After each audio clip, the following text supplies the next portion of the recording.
Hello students, welcome to affairs cloud. My name is Vikas Rana. Students, हम best of the best current affairs provide करते हैं।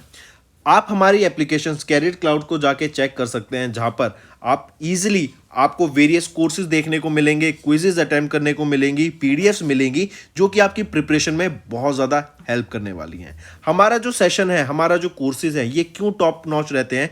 क्योंकि जो हमारी एप्लीकेशंस हैं, हम यहाँ को वेराइटी ऑफ क्वेश्चंस प्रोवाइड करते हैं, वेराइटी ऑफ नोट्स प्रोवाइड करते हैं, जहाँ पर आपको कंटेंट मिलेगा both Hindi as well as English में। आपको क्या करना है, हमारी एप्लीकेशन को डाउनलोड करना है गूगल ऐप स्टोर से, जो कि आप इजीली कैरियर्स क्लाउड के नाम से सर्च करके डाउनलोड कर सकते हैं। And once you have downloaded, आपको लॉगिन करना पड़ेगा with your Gmail ID. And login करने के बाद आपको हमारी जो भी कोर्सेज हैं वो यहाँ पर आपको सारे देखने को मिलेंगे। जो भी आपको क्विज अटेम्प्ट करनी है वो देखने को मिलेगी। आपको ई बुक्स मिलेंगी, यहाँ पर पाथ मिलेंगे आपको। एंड जैसे मैंने आपको बताया, हम डेली बेसिस पे, वीकली बेसिस पे और मंथली बेसिस पे करंट अफेयर्स अपलोड करते हैं, both in Hindi as well as English language. यहां पर आप देखेंगे जो डेली बेसिस पे आपको नोट्स प्रोवाइड किए जाएंगे, फिर आप यूट्यूब पे वीडियो देख सकते हैं, उसके बाद आप आके इस एप्लीकेशन पे क्विज अटेम्प्ट कर सकते हैं डेली बेसिस पे, जो कि बहुत ज़्यादा हेल्पफुल रहने वाले हैं। सिमिलरली वीकली बेसिस पे भी आप ये करेंगे, जो करंट अफेयर्स हैं उसकी आपको पीडीएफ मिलेगी एंड आप क्विज अटेम्प्ट कर सकते हैं वीकली बेसिस पे भी, जो कि आपकी प्रिपरेशन को एक स्टेप आगे लेके जाएगा। एंड फिर ऐसे ही जो मंथली बेसिस पे आपको 100 क्वेश्चंस की इंपॉर्टेंट पीडीएफ मिलेगी, वो आप रिवीजन के लिए एक बहुत अच्छा सोर्स रहेगा आप सभी स्टूडेंट्स के लिए जो गवर्नमेंट एग्जाम एस्पिरेंट्स हैं। इसी के साथ साथ आप देखेंगे, हम बैंकिंग और इकोनॉमी के करंट अफेयर्स प्रोवाइड करते हैं आपको। हम state wise current affairs provide करते हैं, चाहे वो उत्तराखंड, उत्तर प्रदेश, त्रिपुरा, तेलंगाना, कोई भी स्टेट हो। नॉट जस्ट दिस फ्रेंड्स, इसी के साथ साथ देखेंगे हम आपको टॉपिक वाइज करंट अफेयर्स भी प्रोवाइड करते हैं, और ये टॉपिक्स बहुत ज़्यादा इंपॉर्टेंट होते हैं। टॉपिक्स देखें तो जैसे important days, national affairs, international affairs, sports, defence, science and technology, apps and web portals, name the topic, और आपको उस टॉपिक के यहाँ पे करंट अफेयर्स देखने को मिलेंगे। जो भी गवर्नमेंट स्कीम्स लॉन्च की जाती हैं, जो भी एमओयू साइंस किए जाते हैं, जो भी इंडेक्सेस एंड रिपोर्ट्स आती हैं, वो सारी हमारे द्वारा कवर की जाती हैं, ताकि स्टूडेंट को one of the best experience मिल सके करंट अफेयर्स का, और उनको इधर उधर ढूंढना ना पड़े कंटेंट, जहां पर हम आपको सारा कंटेंट एक ही जगह पे प्रोवाइड। हेलो एवरीवन, कैसे हैं आप सब? आई होप आप सब अच्छे होंगे। तो दोस्तों, आज की वीडियो में 18 अप्रैल के हम इंपॉर्टेंट करंट अफेयर्स डिस्कस करेंगे। तो आइए स्टार्ट करें अपना सेशन। सबसे पहले हम बात कर रहे हैं इंटरनेशनल अफेयर की। अभी यूनाइटेड नेशन का एक आर्म होता है FAO, food and agriculture organisation, इनके द्वारा भी एक रिपोर्ट रिलीज की गई जो कि बताता है कि एग्रीकल्चर फूड सिस्टम्स में जो हमारी जेंडर गैप है ना, उसकी वजह से काफ़ी डिफरेंस है। अगर हम वो जो जेंडर गैप है क्लोज कर लेते हैं एग्री फूड सिस्टम्स में, तो हमारी एक ग्लोबल इकोनॉमी को बूस्ट मिलेगा बाय $1 ट्रिलियन। ठीक, यहीं पर अगर हम बात करें, जो वीमेन एनरोल्ड हैं हमारे एग्रीकल्चर सेक्टर में, वो 82 सेंट्स कमा रही हैं for every dollar that is earn by a man. All around the world globally अगर हम बात करें, 36% वीमेन ऐसी हैं जो कि एग्रीकल्चर फूड सिस्टम्स में आपके एम्प्लॉयड हैं, along with 38% of the working man. ये फर्स्ट ऑफ इट्स काइंड ऐसी रिपोर्ट है जो कि यूनाइटेड नेशन के फूड एंड एग्रीकल्चर ऑर्गेनाइजेशन के द्वारा रिलीज की गई सिंस 2010। ठीक है, इसको बोलते हैं state of the food and agriculture report. तो सोफा के नाम से याद रखना है इसको, राइट। तो और यहाँ पे जो वीमेन की जो डिफरेंस है, जो हमारा जेंडर गैप में डिफरेंस है, उसको क्लोज करने की यहाँ पे बात की गई। और उसको अगर हम क्लोज करते हैं तो हमारा हंगर कम हो जाएगा, हमारी इकोनॉमी को बूस्ट मिलेगा, और अगर वीमेंस के पास इक्वालिटी होगी उनके पास, और फिर सोर्स ऑफ इनकम बढ़ेंगे, तो कहीं ना कहीं हमारी जो सोसाइटी है उसका एक बेटरमेंट ही होगा। ठीक है, फिर हम देखते हैं कि कोविड के टाइम से ये जो है ना आपका वीमेन इन डेवलपमेंट, धीरे धीरे धीरे धीरे इट इज टेकिंग पेस। ठीक है, पहले होता था कि वीमेंस को सेक्लूड किया जाता था, बट अब विद टाइम धीरे धीरे आप हर साल के साथ देख रहे हैं कि ये चेंज आता जा रहा है, एंड जो इक्वालिटी है वो वीमेन को मिल रही है। चलिए नेक्स्ट पे आते हैं। किस कंट्री ने अभी लॉन्च किया है एक common platform for Sri Lanka in डेप्ट रिस्ट्रक्चरिंग प्रोग्राम? अब देखो, सबसे पहले श्रीलंका की बात करें, हम जानते हैं श्रीलंका की इकोनॉमी काफ़ी ज़्यादा इंपैक्टेड है। जब से आपका कोविड-19 आया, फिर लॉकडाउन लग गया, फिर आपने देखा कि इनकी इकोनॉमी जो है वो ऑर्गेनिक पे भी शिफ्ट कर गई थी, ऑर्गेनिक फार्मिंग पे, जिसकी वजह से इनका जो प्रोड्यूस हुआ वो बहुत कम हुआ। क्योंकि ऑर्गेनिक फार्मिंग में क्या होता है, पहले के 2-3 साल तो आपका, या 1-2 साल तो आपका क्या होता है, प्रोड्यूस कम होगा, लेकिन आफ्टर दैट जब सॉइल की हेल्थ बहुत अच्छी हो जाती है, तब उसका जो रिजल्ट होता है, उसके बाद अगर आप कंटिन्यू करते हैं तो बहुत ज़्यादा बेनिफिट मिलेगा। तो वही टाइम था जब लॉकडाउन लगा, वही टाइम था जब ऑर्गेनिक फार्मिंग पे शिफ्ट हुआ था। और हम जानते हैं इनकी इकोनॉमी काफ़ी ज़्यादा डिपेंडेंट है टूरिज्म सेक्टर पे। तो लॉकडाउन लग गया तो टूरिज्म भी ख़त्म। फिर उन्होंने चाइना से काफ़ी ज़्यादा लोन भी ले रखा था, और चाइना की तो पॉलिसी है डेब्ट ट्रैप की, कि इतना कर्जा कर दो अगली कंट्री पे कि वो पे ना कर पाए। जो एक नॉर्मल स्टैंडर्ड होता है उससे डबल या ट्रिपल टाइम आपका इंटरेस्ट रेट पे आपका चाइना लोन देता है टू डिफरेंट कंट्रीज। ठीक है, तो अभी इनका जो डेब्ट था ना, इनका जो ये कर्जा है उसको रिस्ट्रक्चर करने के लिए एक प्लेटफॉर्म लॉन्च किया गया है 3 कंट्रीज के द्वारा मिलके। वो है इंडिया, जापान एंड फ्रांस। ये तीनों कंट्रीज के द्वारा मिलके आपका एक प्लेटफॉर्म लॉन्च किया गया फॉर श्रीलंका, जो कि डेब्ट क्राइसिस से भी जा रहा है, एंड उसको रिस्ट्रक्चर करने के लिए श्रीलंका को हेल्प करने की यहाँ पे बात की गई। देखो, according to me what I feel is, आने वाले टाइम में अगर ब्रिक्स करेंसी भी लॉन्च की जाती है जो बोला जा रहा है, and there is a high chance, या फिर इंडियन रुपीज़ का, इनमें से कोई भी करेंसी आपका देखेंगे कि रशिया में श्रीलंका में यूज़ होना स्टार्ट हो जाएगा। क्या होता है कि जैसे आपने देखा कि डॉलर एक डोमिनेटिंग कंट्री है पूरे वर्ल्ड में अभी, तो इवन रिमोट एरियाज में, ऐसी कंट्रीज में जहाँ पे उनकी खुद की करेंसी होती है लेकिन स्टिल वहाँ पे डॉलर एक्सेप्ट होता है, तो ऐसा ही होगा कि श्रीलंका की अपनी करेंसी तो चलती रहेगी लेकिन लोग इंडियन रुपीज़ या फिर ब्रिक्स की कंट्री, जो कि आने वाले टाइम में एक काफ़ी इंपॉर्टेंट करेंसी बन सकती है जो डी डॉलराइजेशन की तरफ शिफ्ट कर रही है, तो उसका इम्पैक्ट भी यहाँ पर डेफिनेटली आने वाला है। ठीक है, चलिए नेक्स्ट आ जाता है। अगर अच्छा चलो आपको एक सिंपल डाटा और देता हूँ। श्रीलंका अभी $7.1 बिलियन ओ करता है इनटू द बायलैटरल क्रेडिट्स। अगर यहीं पे हम चाइना की बात करें, they owe $3 billion to China, $2.4 billion to Paris club जो कि फ्रांस का हो गया, और $1.6 बिलियन टू इंडिया। तो यहाँ पर इंडिया, जापान एंड फ्रांस, इन्होंने कॉमन प्लेटफॉर्म लॉन्च किया फॉर श्रीलंका डेब्ट restructuring programme. Next, even Finance Minister Nirmala Sitharaman expressed India's commitment to support Sri Lanka in dealing with the current economic crisis. Next is banking and finance. SEBI के द्वारा भी एक issue framework किया गया है on upfront contributions by the issuers for LPCC settlement guarantee fund. ठीक है, and remember this guarantee fund of the limited purpose clearing corporation, that is your LPCC. What is this LPCC? It is limited purpose clearing corporation. ये जो नया framework है ये 1 मई से effect आएगा, 2023 से स्टार्ट हो जाएगा। ठीक है, एंड विद दिस ये फ्रेमवर्क क्यों लॉन्च किया गया था? As per the framework the eligible issuers shall be notified by LPCC as it's per its risk management policy.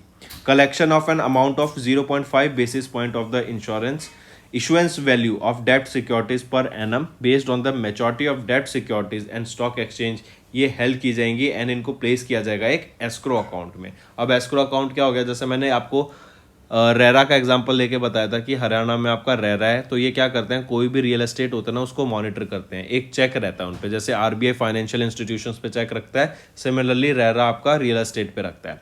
कोई भी प्रोजेक्ट आता है तो जो बायर्स होते हैं, जो आपको इन्वेस्ट करेंगे, जो इन्वेस्टर्स होते हैं, वो एक अकाउंट बना दिया जाता है, उस अकाउंट में सारी पेमेंट जाती है एंड वो उस अकाउंट से बिल्डर को पेमेंट कब रिलीज की जाती है? से फॉर एग्जांपल स्टार्टिंग में कुछ अमाउंट रिलीज कर दी, फिर उस अमाउंट के बाद 10% काम हुआ तो 10% और अमाउंट रिलीज कर दी उस अकाउंट के द्वारा, फिर 20% काम हो गया तो फिर और अलग से 10% आपका अमाउंट रिलीज कर दी गई। इससे क्या होता है कि आपका जो अकाउंट होता है ना, यहाँ पे पैसा होता है वो सेफ रहता है एंड कोई बिल्डर यहाँ पे अपना फिर गलत नहीं कर सकता। तो ये हो जाता है एस्क्रो अकाउंट। ठीक है, नेक्स्ट पे आ जाते हैं। CGTMSE, ये क्या है? Credit guarantee fund transfer for micro and small enterprise. इन्होंने जो गारंटी कवरेज था ना MSEs के लिए, उनका कवर 2 करोड़ से बढ़ा के कितना कर दिया गया है? 5 करोड़ का। डायरेक्टली इस डाटा को याद रखेंगे। ठीक है, चलिए, और एक चीज और यहीं पे याद रखेंगे कि जो शेड्यूल्ड कमर्शियल बैंक्स का क्रेडिट था ना MSEs को, वो अगर हम 24 फरवरी 2023 की बात करें, वो है 5,87,494 करोड़ रुपीस, और यही अगर लास्ट ईयर की बात करें तो तब 5,18,000 करोड़ के करीब। ठीक है, तो डेफिनेटली हमें यहाँ पे देख रहे हैं कि जो लोन है, क्रेडिट है, वो बढ़ गया है। चलिए नेक्स्ट पे आते हैं। City India. सिटी इंडिया ने अपना पहला blockchain enabled LC line of credit transaction को पूरा किया ऑन कॉन्टोर। अब देखो ब्लॉकचेन क्या होता है, ये तो आप याद रख लेंगे कि सिटी इंडिया ने किया अपना पहला ब्लॉकचेन ट्रांजैक्शन ऑन कॉन्टोर। इस पहले यही देख लेते हैं। सिटी इंडिया इन्होंने अपना पहला blockchain enabled line letter of credit transaction पूरा किया on Contour limited for their client Cummins India limited, जो कि एक डाइवर्सिफाइड इंडस्ट्रियल मैन्युफैक्चरिंग कंपनी है। ये ट्रांजैक्शन फर्स्ट था for both Cummins and Citi India on the Contour, as Citi is a founding member of the bank of Contour. अब देखो blockchain technology की बात करें तो ये क्या होता है, हम जानते हैं हमारी जो क्रिप्टो करेंसीज हैं आपकी ब्लॉकचेन टेक्नोलॉजी पे ही बनी है। एक टाइम पे आपकी क्रिप्टो करेंसी बंद हो सकती है, लेकिन blockchain technology is here to stay. Blockchain क्या होता है कि आपका डाटा ना एक स्टैक के फॉर्मेट में स्टोर होता रहता है। बेसिकली आपने कुछ काम किया वो ऐसे आपका स्टोर होता रहेगा एंड इट इज काफी सिक्योर। क्यों? क्योंकि जैसे जैसे आपका ट्रांजैक्शंस होती रहेंगी या फिर जैसे जैसे उस पर डाटा स्टोर होता रहेगा, जो नीचे का आपका डाटा है ना, ये इसको चेंज करना it becomes even more difficult. आप इसको हैक ही नहीं कर पाएंगे, लोग इसको जो डाटा स्टोर होता है चेंज ही नहीं कर पाएंगे। तो जो चीज़ यहाँ पे हो गई, मान लो फॉर एग्जांपल कोई ट्रांजैक्शन हुई तो वो ट्रांजैक्शन वहाँ पे हमेशा दिखती रहेगी। कोई इवन यहाँ पे आपका हैक भी करेगा ना तब भी वो डाटा चेंज नहीं कर पाएगा। एंड जैसे जैसे ज़्यादा ट्रांजैक्शन होगी ये और सिक्योर होता जाएगा। ठीक है, इवन इसको आप देखेंगे मैटिक इंडिया में, महाराष्ट्र में इसको एजुकेशन सिस्टम में भी इंप्लीमेंट करने की बात की गई। पॉलीवर्सिटी आपकी ब्लॉकचेन टेक्नोलॉजी हो गई। तो ये सारा क्या है, आने वाले टाइम में ब्लॉकचेन टेक्नोलॉजी का काफ़ी यूज रहने वाला है। ठीक, बेशक क्रिप्टो करेंसी हो या ना हो, लेकिन blockchain technology is here to stay. Next question है, which country became the India's biggest trading partner? वो है हमारा यूएसए एट $128.55 बिलियन का यहाँ पे हमें ट्रेड देखने को मिला। सेकंड पोजीशन पे चाइना आ जाता है और थर्ड पोजीशन पे यूएई आ जाता है। अब देखो यूएस के साथ हमारा ट्रेड इवन बढ़ता जा रहा है। क्यों? क्योंकि हम रशिया से, जो पहले यूएस ने रशिया पे सैंक्शन लगा दिए थे, अब क्या हो गया रशिया, तो अब क्या हो गया, यूएस डायरेक्टली तो ऑयल रशिया से बाय कर नहीं सकता, इनडायरेक्टली इंडिया से बाय कर रहा है। तो इसकी वजह से भी हमारा जो ट्रेड वैल्यू है वो काफ़ी ज़्यादा बढ़ गया है। ठीक, वहीं पे दूसरी साइड अगर हम देखें तो हमारी जो डिपेंडेंसी है, पहले हम इंपोर्ट काफ़ी सारी चीज़ें करते थे, अब हमने उस डिपेंडेंसी को तोड़ा है। इंडिया चाहता है कि हम अपने प्रोडक्ट्स इंडिया में खुद ही बनाएं, मेक इन इंडिया, आत्मनिर्भर भारत के अंदर बनाएं। फॉर एग्जांपल लेके चलें तो टॉयज़ की चाइना पे डिपेंडेंसी थी पहले, अब हमने वो ख़त्म की और हम उसको कर्नाटका में बना रहे हैं। डिफेंस से रिलेटेड प्रोडक्ट्स की अगर हम बात करें, हम बाहर कंट्री से इंपोर्ट करते थे, अब हमने बोला कि हम प्रोडक्ट को, ये जो टेक्नोलॉजी है, सारी चीज़ें हम इंडिया में खुद ही बनाएंगे। ठीक है, तो याद रखेंगे कौन सी कंट्री बन गई है इंडिया की बिगेस्ट ट्रेडिंग पार्टनर, वो है यूएसए।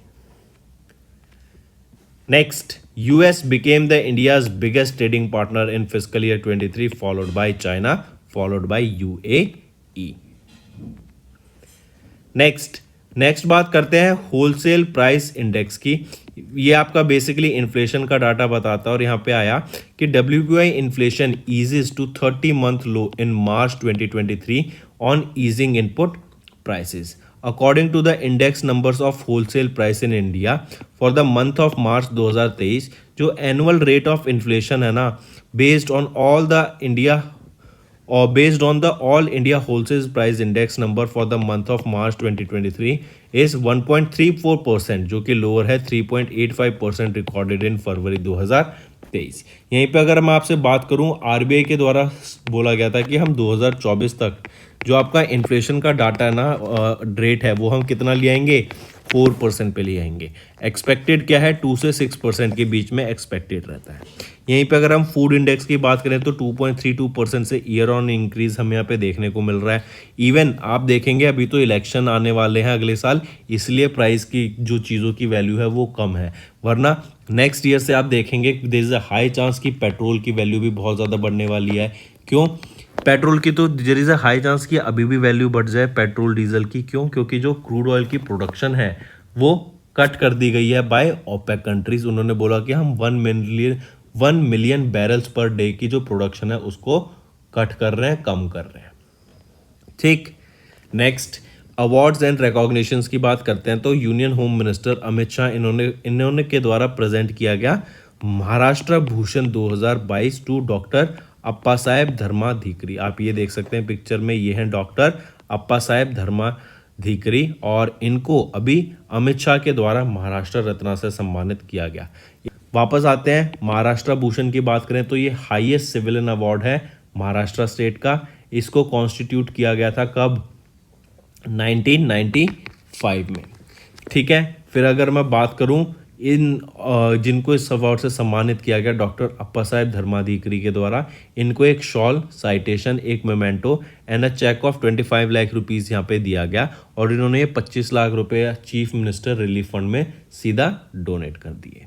डॉक्टर अप्पा साहेब धर्माधिकारी ये आपके नाना साहेब धर्माधिकारी फैमिली से बिलोंग करते हैं, जो कि एक स्पिरिचुअल गिलू कम सोशल रिफॉर्मर थे। एंड ऐसा पहली बार हुआ है कि एक ही फैमिली में किसी को मतलब एक ही फैमिली में किसी व्यक्ति को फिर से आपका महाराष्ट्र भूषण अवार्ड से सम्मानित किया गया। इससे पहले आपका नाना साहेब धर्माधिकारी को 2008 में सम्मानित किया गया था महाराष्ट्र भूषण से। ठीक है, चलिए नेक्स्ट पे आते हैं, याद रखेंगे इनको। Who has been crowned as the Femina Miss India World 2023? कौन बनी है फेमिना मिस इंडिया वर्ल्ड 2023 की? वो है नंदिनी गुप्ता। ठीक है, during the 59th edition of the Femina Miss India World, ये राजस्थान से बिलोंग करती हैं, इनको भी क्राउन किया गया है Femina Miss India World 2023 during the 59th edition. ये हुआ कहाँ पर? इम्फॉल में, इम्फॉल मिजोरम में। ठीक है, और इनको शिनी सेठी के द्वारा यहाँ पे क्राउन किया गया।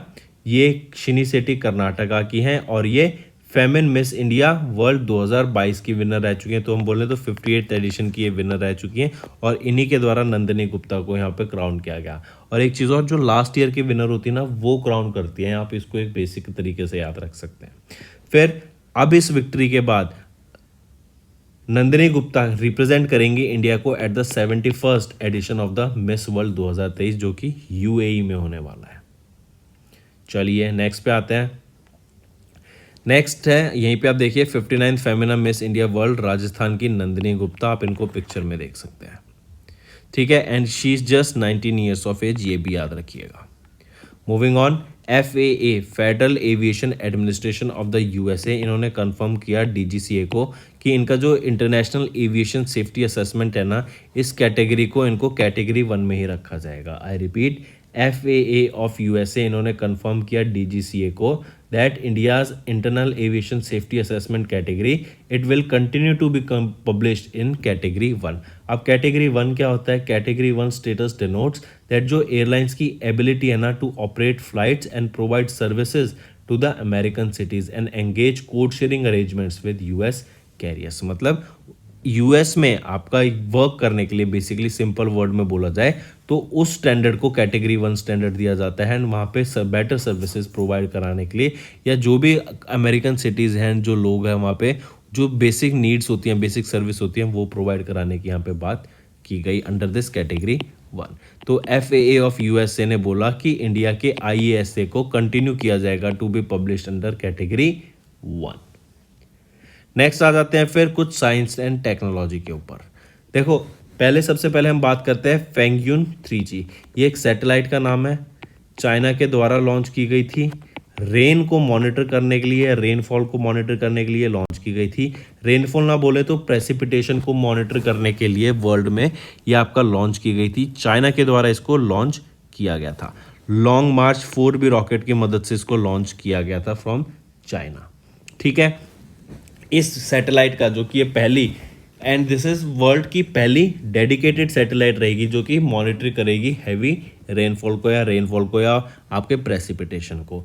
6 साल का इसका लाइफ पीरियड, टाइम स्पैन या फिर आपका लाइफ स्पैन बताया गया, जो कि 2023 से लेकर 2029 के बीच में रहेगा। ठीक है, चलिए नेक्स्ट पे आते हैं। नेक्स्ट आ जाते हैं फिर दूसरी सैटेलाइट है ताइफा 1। ताइफा 1 ये कीनिया की सैटेलाइट है, याद रखना। एंड ये इनकी पहली अर्थ ऑब्जर्वेशन सैटेलाइट रहेगी जो कि SpaceX की मदद से लॉन्च किया गया था फ्रॉम देयर फैल्कन 9 रॉकेट।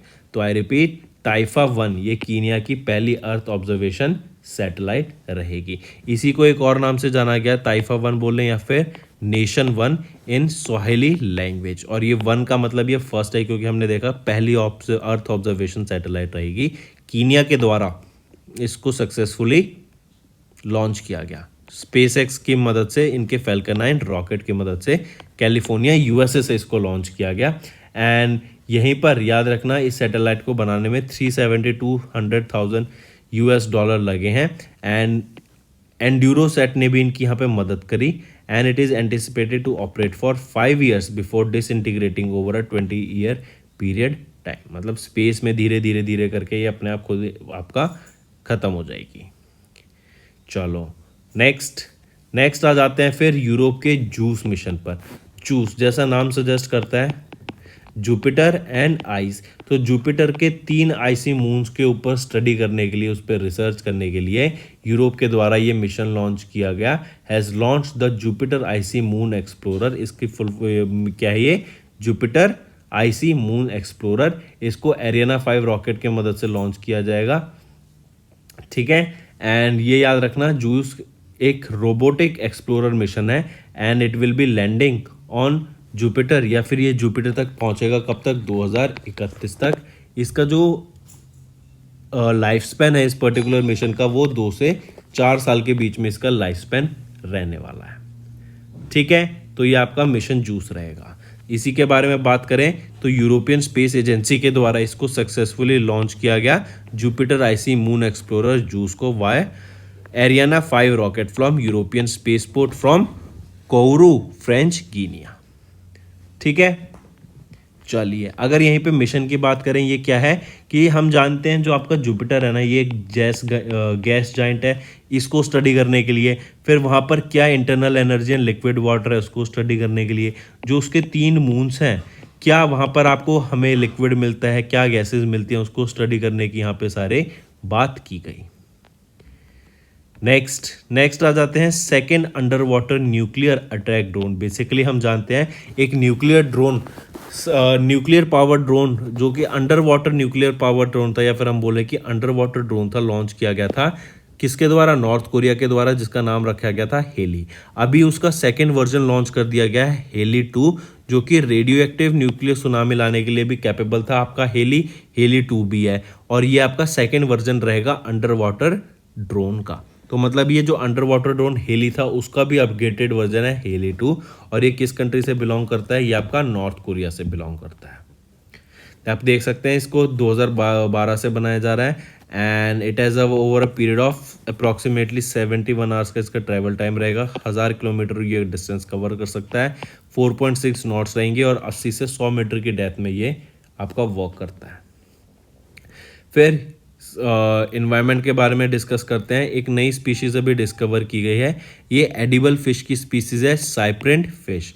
इनको अभी recently central university of Odisha जो कि कोरापुट में है and zoological survey of India, इनके द्वारा भी डिस्कवर किया गया इन fresh water edible cyprinid fish की इन स्पीशीज़ को, ठीक है, याद रखेंगे, इंपॉर्टेंट। चलिए नेक्स्ट पे आ जाते हैं। When do we observe World voice Day? World voice day आपका कब ऑब्जर्व किया जाता है? तो वर्ल्ड वॉइस डे आपका 16 अप्रैल को ऑब्जर्व किया जाता है। बेसिकली ये क्यों ऑब्जर्व किया जाता है? To create the awareness about the importance of voice, ठीक। फिर यहीं पे याद रखना वर्ल्ड वॉइस डे जो 16 अप्रैल को ऑब्जर्व किया गया, इसकी थीम क्या थी 2023 की? वो है your voice matters. Your voice matters ये आपकी थीम रहेगी। ऐसे ही अगर आपसे पूछूं मैं वर्ल्ड हीमोफीलिया डे ये कब ऑब्जर्व किया जाता है? तो ये आपका 17 अप्रैल को ऑब्जर्व किया जाता है, वर्ल्ड हीमोफीलिया डे। हीमोफीलिया क्या होता है? बेसिकली जो ब्लड क्लॉटिंग अच्छे से नहीं हो पाती, प्रॉपरली नहीं हो पाती, उस डिसऑर्डर को हम हीमोफीलिया कहते हैं। और यही आपका 17 अप्रैल 2023 को याद रखना 34th edition of the World Haemophilia Day observe किया गया था। यहीं पर अगर आपसे थीम पूछा जाए तो थीम रहेगी access for all, prevention of bleeds as the global standard of care. ये आपकी थीम रहेगी वर्ल्ड हीमोफीलिया डे 2023 की। इसको ऑब्जर्व किस ऑर्गेनाइजेशन के द्वारा किया जाता है? वर्ल्ड फेडरेशन ऑफ हीमोफीलिया के द्वारा इसको ऑर्गेनाइज किया जाता है। नेक्स्ट स्टेट न्यूज़ पे आते हैं। Andhra Pradesh government changes the name of the greenfield sea port in Srikakulam. तो देखो यहाँ पर जो ग्रीनफील्ड सी पोर्ट था श्रीकाकुलम में, उसका नाम था भावाना पाडू पोर्ट, इसका नाम चेंज करके क्या कर दिया गया है, मूलापिटा पोर्ट। तो क्वेश्चन कैसे भी पूछ सकते हैं कि किस ग्रीनफील्ड एयरपोर्ट का नाम चेंज किया गया है, तो भावाना पाडू का नाम चेंज करके मूलापिटा कर दिया गया। नया नाम क्या है, मूलापिटा। पुराना नाम क्या है, भावाना पाडू पोर्ट। और ये कहाँ पर रहेगा, आंध्र प्रदेश में। तो दोस्तों ये तो हो गए हमारे आज के इंपॉर्टेंट करंट अफेयर्स। अब आ जाते हैं क्विक रिवीजन पे। FAO इनके द्वारा भी रिपोर्ट रिलीज की गई जो कि थी closing the gender gap in agriculture food system, जो कि हमारी इकोनॉमी को बूस्ट कर सकता है बाय ऑलमोस्ट $1 ट्रिलियन। ठीक, फिर यहीं पे अगर हम बात करें नेक्स्ट आ जाता है इंडिया, जापान एंड फ्रांस, इनके द्वारा एक अभी कॉमन पोर्टल लॉन्च किया गया है फॉर श्रीलंकन डेप्ट रिस्ट्रक्चरिंग प्लेटफॉर्म के लिए, कि उनकी जो डेप्ट है उसको हम रिस्ट्रक्चर कैसे कर सकते हैं। देन सेबी के द्वारा इशू की गई एक framework on upfront contribution by issuers for LPCC settlement guarantee fund. Next आ जाता है CGTMSE, इन्होंने इंक्रीज कर दिया guarantee coverage for MSEs from 2 crore rupees to 5 crore rupees. Then Citi India ने कंप्लीट किया पहला blockchain transaction enabled LC transaction को, और ये है लाइन ऑफ क्रेडिट ट्रांजैक्शन को ऑन कॉन्टोर। US वो इंडिया का बिगेस्ट ट्रेडिंग पार्टनर बन गया फिस्कल ईयर 2023 के लिए, followed by China. WPI inflation की बात करें, it eases to 30-month low in March 2023 on easing input prices. Then union home minister Amit Shah ने प्रेजेंट किया महाराष्ट्र भूषण 2022 को to doctor Appa Saheb Dharmadhikari. Then 59th Femina Miss India World की बात करें तो राजस्थान की नंदिनी गुप्ता इनको क्राउन किया गया Femina Miss India World 2023। FAA of USA, ये इंडिया के IASA को इन्होंने अभी बोला कि हम इनको कंटिन्यूसली अभी पब्लिश करेंगे इन कैटेगरी 1 ओनली। नेक्स्ट आ जाता है आपका FA, ये हम हो चुका है फेंगुइंग 3G, ये एक नई सैटेलाइट है जो कि पहली सैटेलाइट है dedicated to monitoring heavy rainfalls, और ये चाइना के द्वारा लॉन्च की गई। टाइफा 1 ये कीनिया की पहली अर्थ ऑब्जर्वेशन सैटेलाइट है जो कि स्पेस में लॉन्च की गई फैल्कन 9 रॉकेट की मदद से of SpaceX. Then Europe ने सक्सेसफुली लॉन्च किया जूस मिशन क्या है, जुपिटर के आइसी मून्स को मॉनिटर करने के लिए ये लॉन्च किया गया। ठीक, the second under water nuclear attack drone Haeil 2 किसकी है, नॉर्थ कोरिया की रहेगी, याद रखना, अंडर वाटर ड्रोन। CUONZSI इनके द्वारा नई फ्रेश वाटर साइप्रिंट फिश को डिस्कवर किया गया, उसका नाम रखा गया 11 Laishrami in Koraput. Then world voice day आपका 16 अप्रैल को ऑब्जर्व किया जाता है, और वर्ल्ड हीमोफीलिया डे आपका 17 अप्रैल को ऑब्जर्व किया जाता है। एंड आंध्र प्रदेश गवर्नमेंट ने अभी ग्रीनफील्ड सी एयरपोर्ट का नाम श्री काकुलम में चेंज कर दिया है। ठीक है, तो दोस्तों ये तो थे हमारे आज के इंपॉर्टेंट करंट अफेयर्स। अब आ जाते हैं आपके होमवर्क पर, अब आ जाते हैं आपके रिवीजन पार्ट पर। पहला, वर्ल्ड चगास डिजीज डे कब ऑब्जर्व किया जाता है, ये आपका 14 अप्रैल को ऑब्जर्व किया जाता है। देन रशिया के द्वारा अभी एक एडवांस इंटरकॉन्टिनेंटल ब्लास्टिंग मिसाइल की ये टेस्ट की गई है, एंड रीजन बीइंग अब ये आफ्टर आता है कि हम जानते हैं कि अभी फिनलैंड ने नेटो को ज्वाइन कर लिया था, ठीक है, और वो 31st मेंबर बन गया नेटो का। तो उसके बाद उनके रिस्पांस में रशिया ने अभी ये एडवांस इंटरकॉन्टिनेंटल ब्लास्टिंग मिसाइल को टेस्ट कराया।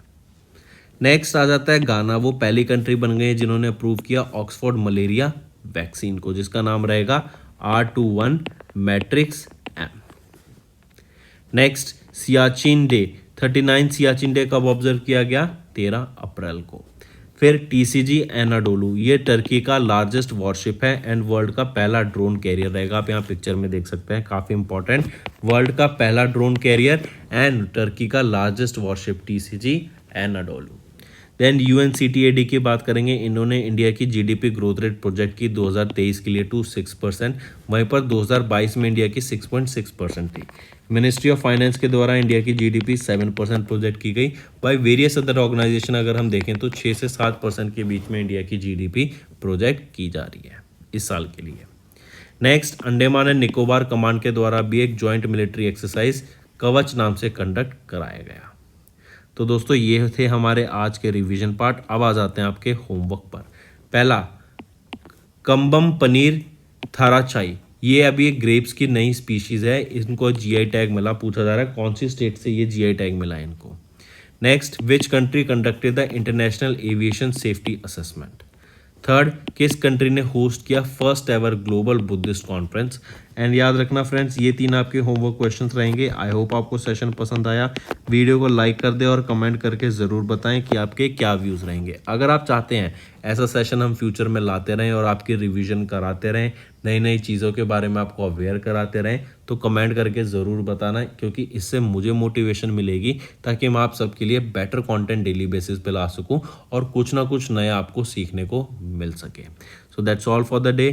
Thank you and have a nice day. Friends, ये हमारी वीडियो थी। आई होप आपको वीडियो पसंद आई होगी। इसी के साथ साथ फ्रेंड्स, आप हमारे यूट्यूब चैनल को सब्सक्राइब कर सकते हैं। आप टेलीग्राम चैनल पे जाके हमें फॉलो कर सकते हैं। एंड इसी के साथ साथ अगर आपको कोई भी प्रॉब्लम आ रही है या तो पेमेंट में या हमारे कोर्सेज के साथ, तो आप हमें कांटेक्ट कर सकते हैं एट द नंबर 7677333862, या फिर आप हमारी मेल आईडी पे हमें मेल कर सकते हैं। And I will make sure कि आपकी जो प्रॉब्लम है उसको जल्दी से जल्दी सॉल्व किया जाए। इसी के साथ साथ आप हमारे इंस्टाग्राम हैंडल affairscloud_official को फॉलो कर सकते हैं। कोड और याद रखना, वो है विकास10। अगर आपको 10% का एक्स्ट्रा डिस्काउंट चाहिए तो आप विकास10 का कोड यूज कर सकते हैं। आपको क्रैक 10 के अलावा 10% का डिस्काउंट यहां पे मिलेगा। और इसी के साथ साथ अगर आपको कोई भी इश्यू आ रहा है हमारी एप्लीकेशन से रिलेटेड, वेबसाइट से रिलेटेड, या आपका कोर्स परचेज नहीं हो रहा, या आपका कोर्स परचेज हो गया, पैसे कट गए हैं, या कोई भी इशू आ रहा है, तो आप हमें कॉन्टैक्ट कर सकते हैं एट द नंबर 9677333862, या फिर आप मेल कर सकते हैं support@affairscloud.com पे। एंड आई मेक श्योर हमारा रिप्रेजेंटेटिव आपको जल्दी से जल्दी आपको रीच करेगा एंड आपकी प्रॉब्लम को सॉल्व करेगा। That's all for the day, friends. I hope you enjoyed the session, and you can follow us on the YouTube channel, as well as apart from YouTube channel, you can go and follow us at Affairs Cloud Telegram channel.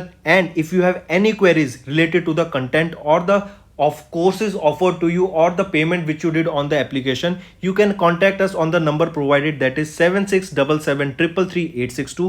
Apart from this friends, you can follow us on the Facebook as well as on Instagram handle, that is affairscloud_official. In the end friends, if you use a code that is Vikas10, you will be getting an additional extra 10% discount by using this code Vikas10. Also, if you have any problem regarding the course purchase, any problem regarding to our application, you can contact us on the mobile number, that is 9677333862.